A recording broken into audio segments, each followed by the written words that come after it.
Salut les cinéphiles, je suis ravi de vous retrouver pour vous conter de nouvelles anecdotes liées au cinéma. Semaine bleue oblige, je vous propose de parler d'un film de 1961 qui s'appelle Le Président, un film d'Henri Verneuil avec les excellents Jean Gabin et Bernard Blier. Le film raconte l'histoire d'Émile Beaufort, un ancien président du Conseil, interprété par Jean Gabin, qui est retiré de la vie politique depuis quelques années. Même depuis son lieu de retraite, Émile Beaufort reste influent dans la politique du début des années 60. Lorsque son ancien directeur de cabinet, Philippe Chalamon, interprété par l'excellent Bernard Blier, brigue le poste de Premier ministre, Émile Beaufort sort de sa retraite pour s'interposer. Philippe Chalamon avait trahi Émile Beaufort lorsqu'il était encore son directeur de cabinet quelques années auparavant, et ça avait coûté à la France 3 milliards de francs, d'anciens francs, et l'ancien président du Conseil a quelques comptes à régler avec son ancien directeur de cabinet. Le film est tiré d'un livre de Georges Simenon qui a été écrit en 1957. Le personnage d'Émile Beaufort dans le livre a 97 ans et est fortement inspiré des dernières années de vie de Georges Clemenceau.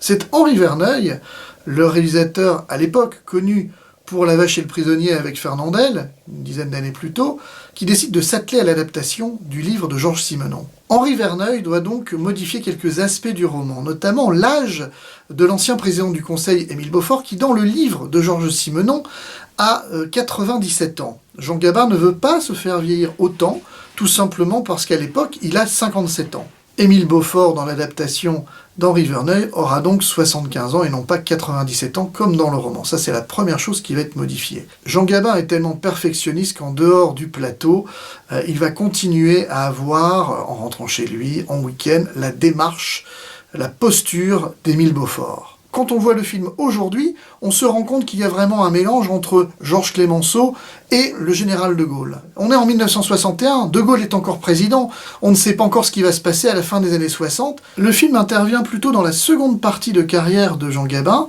la première partie étant émaillée de chefs-d'œuvre tels que La Grande Illusion, Quai des Brumes et j'en passe, French Cancan, et la deuxième partie de sa carrière, qui commence au milieu des années 50 avec La Traversée de Paris, avec Les Misérables de Jean-Paul Le Chanois, et tous les autres classiques qui vont arriver, tels que... Alors, Les Vieux de la Vieille, ça vient juste de sortir en 1960, juste avant le Président.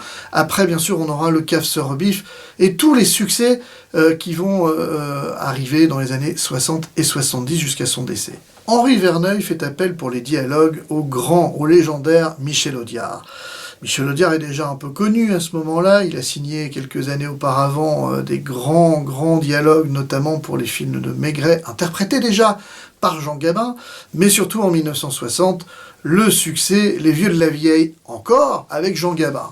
Mais pourtant, l'écriture des dialogues ne sera pas chose aisée pour Michel Audiard, plutôt habitué à écrire des petites répliques cinglantes qui ont fait sa renommée. J'aurais besoin de mon après-midi. Quoi? Pourquoi faire? Ma grand-mère est malade. Menteuse, coureuse. Et vous lui passez tout. Bien sûr que non, mais elle témoigne d'une imagination délicate. D'un certain culot, oui. Non. Le culot aurait été de me dire, Monsieur le Président, j'ai besoin de mon après-midi pour aller me faire sauter. Ah quoi, vous me parlez de culot, le culot, c'est ça?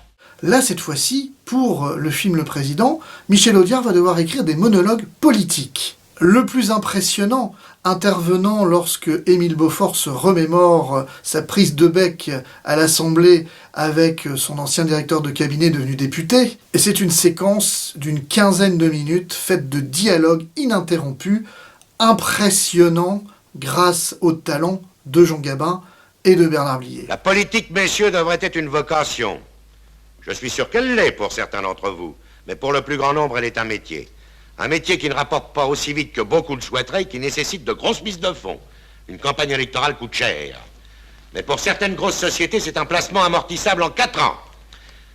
Et pour peu que le protégé se hisse à la présidence du Conseil, alors là, le placement devient inespéré. Les financiers, l'autre fois, achetaient des mines à Djelitzer ou à Zoa. Eh bien, ceux d'aujourd'hui ont compris qu'il valait mieux régner à Matignon que dans l'Oubangui, Et que de fabriquer un député coûtait moins cher que de dédommager un roi nègre. D'ailleurs, cette séquence est la plus compliquée à tourner pour Jean Gabin, qui d'habitude, lorsqu'il a des dialogues de Michel Audiard à déclamer, coupe énormément dans les dialogues. Il aime bien réviser le scénario en disant « ça je ne le dirai pas, ça je le dirai ». Mais pour le président, il va devoir vraiment apprendre ces longs monologues politiques qui font encore la renommée du film aujourd'hui. Que le passif de ces entreprises n'effraie pas une assemblée où les partis ne sont plus que des syndicats d'intérêt.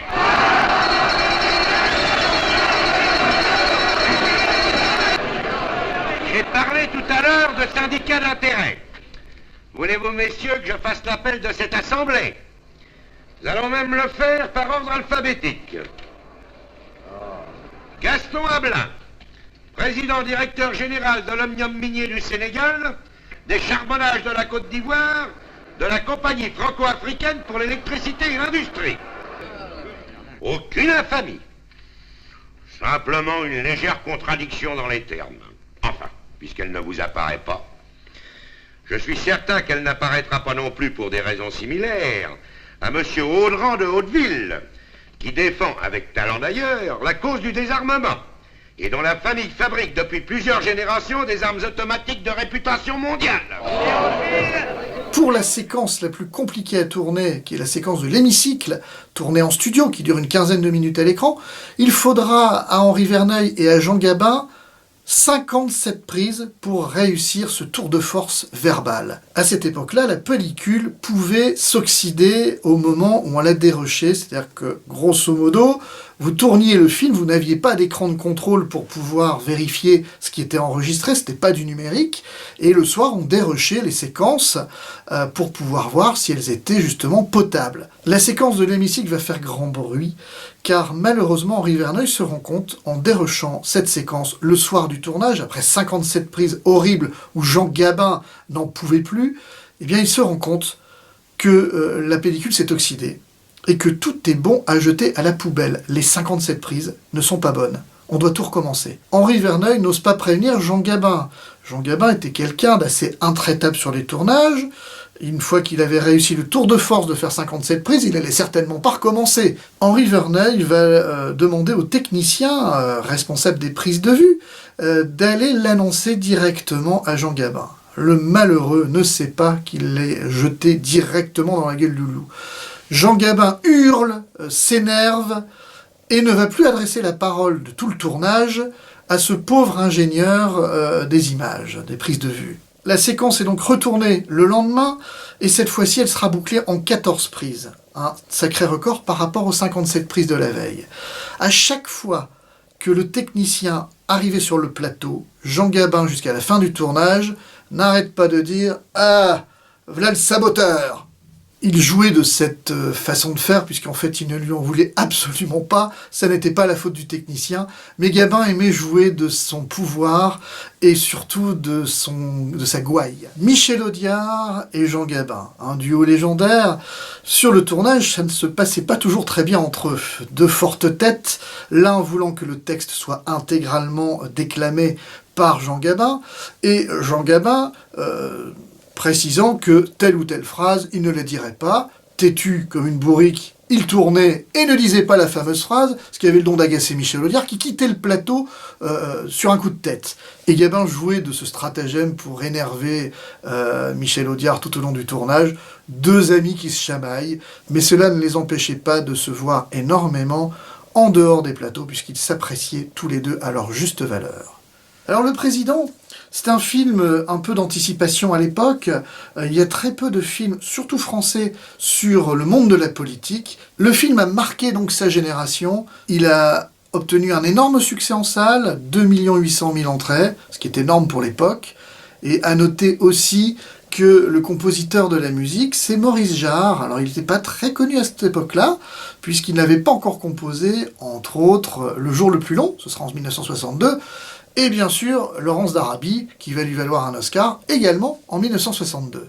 Je n'ai pas encore parlé de Bernard Blier, le très très grand Bernard Blier. Ce grand second rôle, il a quasiment aucun premier rôle dans toute sa carrière, mais quel second rôle. Monsieur le Président, je vous jure que je ne l'ai dit qu'à ma femme. On ne dit rien à sa femme quand on a épousé une banque.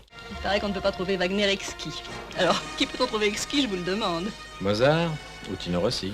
Et à noter qu'ils avaient déjà joué ensemble avec Jean Gabin, notamment dans Les Misérables, 3 ans auparavant. Le film est de 1958. Bernard Blier jouant Javert et bien sûr Jean Gabin jouant Jean Valjean. Eh bien, c'est déjà le moment de nous quitter, mais on se retrouve très prochainement pour de nouvelles anecdotes.